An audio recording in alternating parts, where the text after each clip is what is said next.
hari ini saya kumpulkan apel, tentunya ini mewakili seluruh TNI Angkatan Darat yang ada di Republik Indonesia. Saya menyampaikan bahwa hasil Rapim Kemhan bahwa kelompok-kelompok radikal sudah masuk di beberapa elemen masyarakat, baik mahasiswa maupun elemen-elemen lain.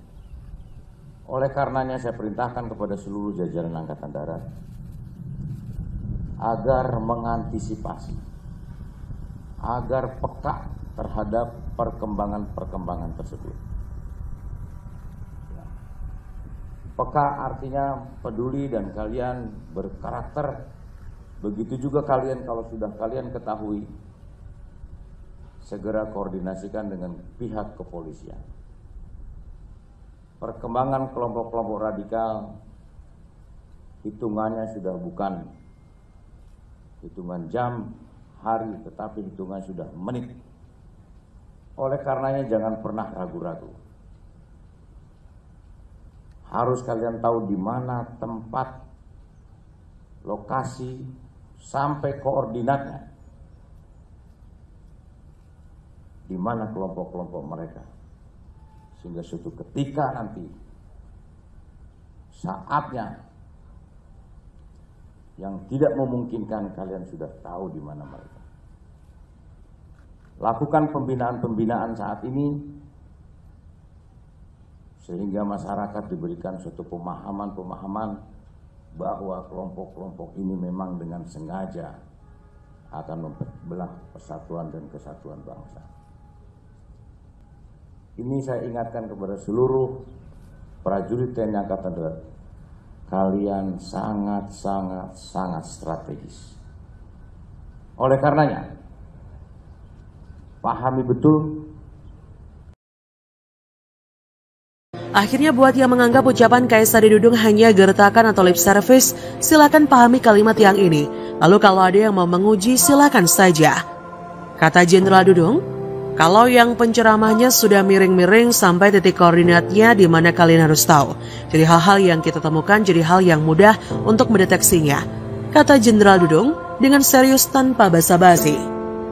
Bagian dari kalimat sampai titik koordinat harus tahu menjadi kunci bahwa penceramah yang disebut miring-miring tadi, kalau sampai berani nyenggol TNI AD, beserta keluarga dalam acara-acara yang bersifat keagamaan, siap-siap saja didatangi untuk dimintai pertanggungjawaban dari statement ataupun ajaran yang dianggap dapat membahayakan para pendengarnya.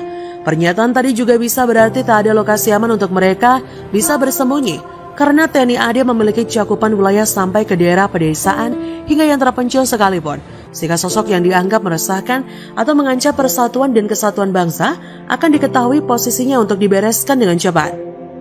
Memang ya, menghadapi para pengasong agama dan kelompok radikalis itu tidak bisa setengah hati atau dilakukan dengan ragu-ragu. Kalau perlu disikat sampai ke akar-akarnya atau dikirim sekalian saja ke daerah konflik atau perang. Biar nggak menemui negara ini dengan perbuatan yang unfaedah, betul? Sekali lagi, silakan saja kalau mau bereaksi dengan mencoba kebenaran dari pernyataan Jenderal Dudung selaku KSAD kali ini. Ngetesnya gampang kok, tinggal pasang aja beberapa baliho terus kasih foto Rizik ukuran gede.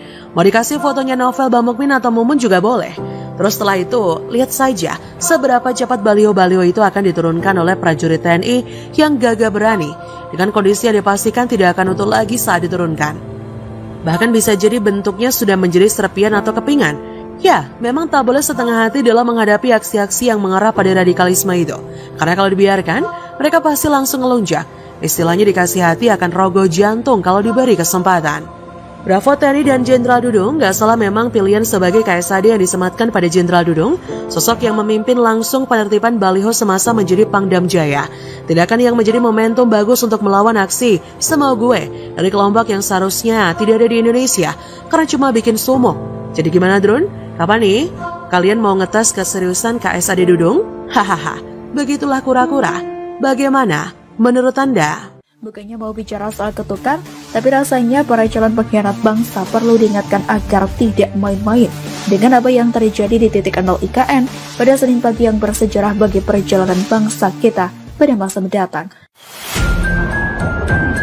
Penyatuan air dan tanah dari 34 provinsi, simbol penyatuan negeri di IKN Nusantara, ditulis oleh Widodo SP di stiwar.com.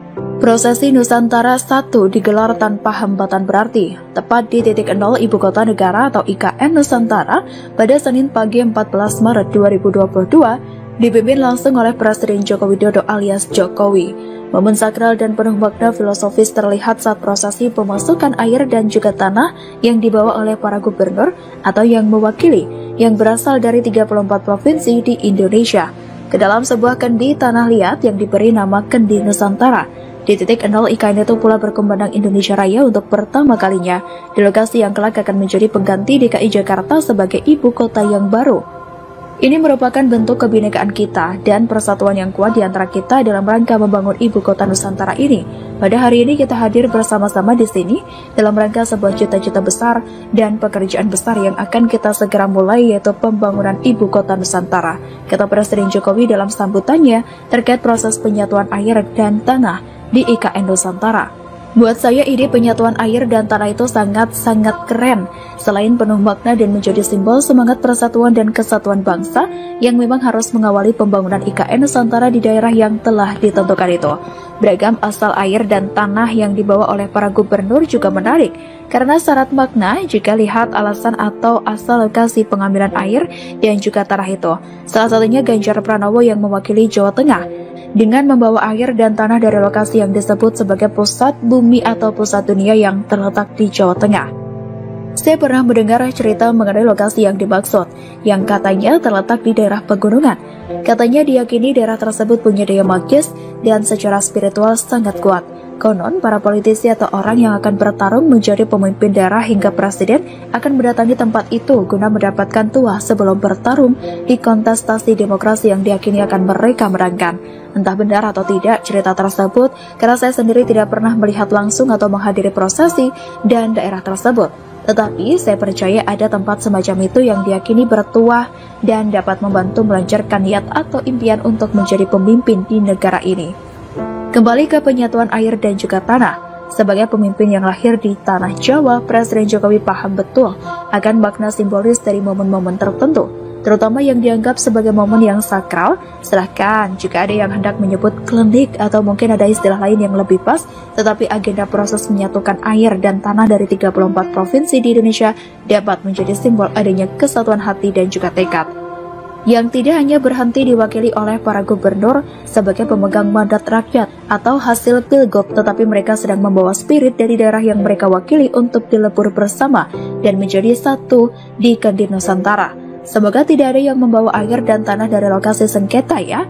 Nah, memikirkan soal prosesi Nusantara 1 yang keren banget itu, bagi saya prosesi itu rasanya akan lebih bermakna kuat jika disertai semacam peringatan bagi mereka yang kelak mungkin akan mengkhianati semangat persatuan dan kesatuan yang telah dimulai, maka akan menuai akibatnya hingga menemui ajalnya. Kata mereka yang saya maksud tidak hanya gubernur yang hadir maupun yang mewakili, tetapi semua orang yang secara sah tercatat dan diakui menurut hukum sebagai warga negara Indonesia atau WNI perlu diperingatkan agar tidak mengkhianati semangat persatuan dan kesatuan bangsa, termasuk mereka yang selama ini getol berniat mengubah dasar negara dan ideologi dengan khilafah, yang bagi saya masuk kategori mengkhianati para founding fathers negeri ini. Maaf, bukannya mau bicara soal ketukan, tapi rasanya para calon pengkhianat bangsa perlu diingatkan agar tidak main-main dengan apa yang terjadi di titik nol IKN pada Senin pagi yang bersejarah bagi perjalanan bangsa kita pada masa mendatang. Bagaimana menurut Seawaders? Begitulah kura-kura. Disuruh kerja malah ajukan banding. Ini sama saja dengan malas kerja. Dalam gambaran besar, bagaimana Anies bisa atasi banjir kalau disuruh keruh kali saja banyak drama nggak mutu? Disuruh keruh kali aja harus lewat gugatan pengadilan. Sudah kalah pun masih mau ajukan banding. Kapan kerjanya woi? Menggelikan, Anies ajukan banding setelah dihukum PT UN keruh kali Mampang. Ditulis oleh Sardi dari siwar.com. Urusan pengerukan Kali Mampang masih jauh dari kata selesai. Sebelumnya, PT UN Jakarta menghukum Anies untuk segera mengeruk Kali Mampang dan membangun turap yang tidak tuntas akibat digugat sejumlah warga. Saat itu sempat ada kabar kalau Pemprov DKI berencana mengajukan banding, dan ternyata ini benar-benar dilakukan. Anies mengajukan banding ke PT UN Jakarta. Di Sistem Informasi Penelusuran Perkara SIPP PT UN Jakarta, permohonan banding itu diajukan Anies pada Selasa kemarin.